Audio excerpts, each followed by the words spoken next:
ہمارے چینل تبلیغ T V کو ضرور سبسکرائب کریں اور نئی اپڈیٹس کے لیے گھنٹی کے بٹن کو ضرور دبائیں۔ یہ جو اکثر جو بڑے لوگ ہیں نا، ان کے بچے پتہ ہے کیوں بگڑتے ہیں؟ ان کے بچوں کو بچپن میں وہ عزت مل جاتی ہے جو ان کے بڑوں کو بڑی محنتوں کے بعد ملی ہوتی ہے۔ اس سے کیا ہوتا ہے، وہ جب فری پھوکڑ میں کوئی چیز ملتی ہے تو پھر تکبر پیدا ہو جاتا ہے۔ ان کے والدین کو، باپ کو بڑی محنتیں، مجاہدے کیے ہوتے ہیں، تواضع اس کے بعد ملی ہوتی ہے، تو وہ تو قدر کرتے ہیں اور تکبر کا شکار نہیں ہوتے۔ بچوں کو بچپن سے ہی کہ بھئی فلاں کا بیٹا ہے، فلاں کا بیٹا ہے، ہر آدمی فلاں کا بیٹا، وہ اس میں کبر پیدا ہو جاتا ہے۔ تو اس لیے ہمارے علماء جو ہم نے اپنے بڑے بزرگ دیکھے ہیں، وہ یہ کیا کرتے تھے کہ اپنے بچوں کو کبھی بھی مجمع میں کوئی اضافی پروٹوکول دینے کی اجازت نہیں دیتے تھے۔ میرے جو شیخ ہیں جامعۃ الرشید میں، ہم نے دیکھا ہے کہ انہوں نے اپنے بچوں کو کبھی بھی مدرسے کے اندر الگ سے کوئی عزت یا پروٹوکول نہیں دیا۔ جب وہ چھوٹے تھے تو جیسے سب بچے لائن میں لگے ہوئے ہیں نا ہوٹل میں، تو ان کے بچے بھی لائن میں، بولو بھائی، ان کو اجازت نہیں تھی کہ آپ چونکہ مدرسے کے محتمم کے بیٹے ہیں تو لائن توڑ کے آگے سے چلے جائیں۔ نا نا نا نا نا نا، اس کی اجازت نہیں تھی۔ آفس میں آنے کی اجازت نہیں تھی اپنے ابا کے پاس بیٹھنے کی۔ جہاں سب بچے بیٹھے ہیں، بولو بھائی، وہیں جا کے بیٹھنا ہے۔ گھر میں محبت، گھر سے باہر محبت تو ہے، جو لوگ اضافی پروٹوکول دیتے ہیں اس کی قطعاً اجازت نہیں۔ کسی استاذ سے بدتمیزی کی قطعاً اجازت نہیں کہ تم محتمم کے بیٹے ہو تو اب تم کسی بڑے استاذ سے بدتمیزی کرو یا شکایت لگاؤ، یہ نہیں۔ تمہیں اپنے استاذ کے سامنے یہ شو کرنا ہے کہ آپ ہمارے باپ ہیں اور ہم آپ کی روحانی اولاد ہیں۔ مجھے یاد ہے ہمارے جو محتمم تھے، جو میرے شیخ و مرشد ہیں، ان کے بیٹے نے ایک دفعہ گھر میں آ کے والدہ سے شکایت کی کہ قاری صاحب نے مجھ پہ ذرا سختی کی ہے، کچھ مارا ہوگا یا زیادہ ڈانٹا ہوگا، یا ڈانٹتے ہیں بار بار۔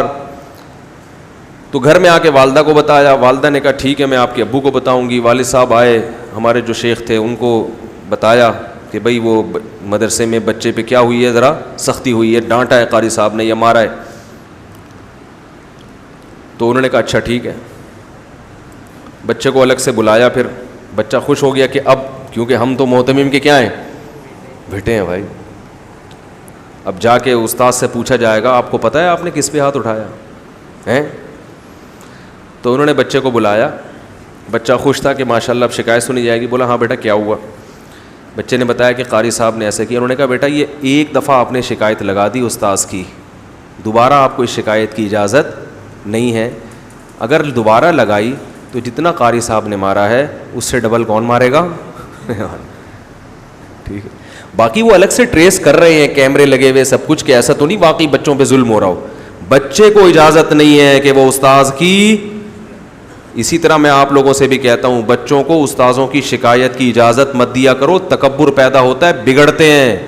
خود سے ٹریس کرتے رہا کرو قاریوں کو، استاذوں کو، کہ کیا سختی تو نہیں کر رہے، ایسا نہ ہو مار پیٹ جلاد بنے ہوئے ہوں، چنگیز خان بنے ہوئے ہوں، تو ظلم کی تو بہرحال اجازت نہیں ہے نا۔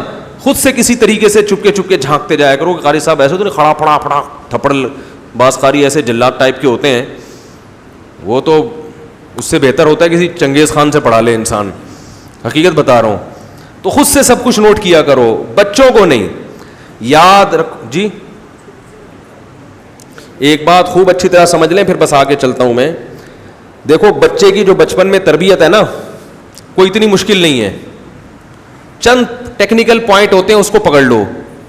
ان میں سب سے اہم چیز یہ ہے کہ بچے کو بڑوں کا ادب سکھاؤ، چاہے کوئی بھی بڑا ہو، اسے کسی بڑے کے ساتھ بدتمیزی مت کرنے دو، بس یہ صفت اس کے اندر پیدا ہو گئی، پھر اگر کوئی عیب ہے بھی تو وہ انشاءاللہ بعد میں دور، بولو بھائی، ہو جائے۔ بس اتنا سکھا دو کہ ادب، یہ علماء ہے ان کا ادب کرنا ہے، یہ استاذ ہے ان کا ادب کرنا ہے، یہ امی ہے ماں ہے اس کا ادب کرنا ہے، اس کے سامنے زبان نہیں چلانی، اور ماں سکھا دے یہ باپ ہے اس کا میں تو نہیں کرتی مگر تم نے ادب ٹھیک کرنا ہے اس کا، ٹھیک ہے نا, یہ تمہارے ماموں ہیں, یہ تمہارے چاچو ہیں, یہ تمہاری خالہ ہیں, یہ تمہاری پھپھی ہیں, یہ تمہاری بڑی آپی ہیں, یہ تمہارے بڑے بھائی ہیں. اتنا اگر اس کو سکھا دیا نا کہ ان کے خلاف کمپلین برداشت. میں نے دیکھا ہے گھر میں بچہ ماں سے بدتمیزی کر رہا ہے, باپ خاموش ہے. بھائی اس کو سکھاؤ, کیوں کر رہے ہو ماں سے بدتمیزی؟ باپ سے بدتمیزی کر رہا ہے تو ماں خاموش ہے. تو بدتمیز بن گیا, اس میں یہ والا کانفیڈنس پیدا ہو گیا نا, پھر وہ آپ کو بیچ کے کھا جائے گا. سمجھ میں آ رہی ہے بات؟ وہ تھوڑے دنوں میں کیا کرے گا, وہ بولے گا ابا تمیز سے زندگی گزارنی ہے تو گزارو. پھر ابا ساری زندگی بچے کے سامنے تمیز سے زندگی. یہ جو گھروں میں ابا بچوں سے خوش ہوتے ہیں نا, اکثر یہ وہ ابا ہوتے ہیں جو اپنے آپ کو ابا سمجھتے ہی نہیں ہیں, جو اپنی گھر میں چلاتے ہیں ہی نہیں. وہ بچوں کے سامنے ہتھیار ڈال کے بیٹھے ہوئے ہوتے ہیں کہ جیسے میرا بیٹا کہے گا میں ویسے کروں گا. وہ گھر اچھے ہیں جہاں باپ نے یہ شو کیا اولاد کے سامنے کہ میں باپ ہوں, میری چلے گی, وہاں پھر باپ کے ساتھ برا سلوک شروع ہو جاتا ہے, ماں کے ساتھ بھی باپ کے ساتھ بھی. تو ادب تمیز بچے کو لازمی سکھاؤ. علماء کی برائی کرتا ہے, بزرگوں کی برائی کرتا ہے, ایسے کلپ مت سننے دو جن کے لب و لہجے میں کیا ہے, بدتمیزی ہے. بچوں بہت جلدی اثر لیتے ہیں, نیگیٹو چیزیں مت سننے دو ان کو, زیادہ کیا تھوڑی بھی نہیں سننے دو.